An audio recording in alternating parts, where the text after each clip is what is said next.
నాకు చక్కటి స్వరం ఇచ్చాడంటే ఆ స్వరాన్ని చూసి మురిసిపోవడానికి కదట. ఆ స్వరంతో నేను పాట పాడితే ఎవరో నలిగిపోయిన హృదయానికి ఆదరణ ఇవ్వాలట. అందుకే దేవుడు నాకు ఆ స్వరం ఇచ్చాడట. ఎంత మంచి మాట.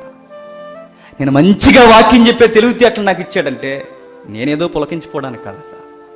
ఆ వాక్యం ద్వారా అనేక మంది ఎవరో ఆదరింపబడ్డానికట. దేవుడు చక్కటి ప్రేమించే తత్వం నాకు ఇచ్చాడంటే నేను ప్రేమమైందని చెప్పుకోవడానికి కదట. ఆ ప్రేమను ఎవరో పొందుకోవడానికట. అంటే దేవుడు నాకు ఏదిచ్చినా ఎందుకు ఇస్తున్నాడయ్యా అంటే అది నీకు నువ్వుగా లాభం పొందుతావని కాదు, ఎదుటి వారికి లాభకరంగా నువ్వు ఉంటావని.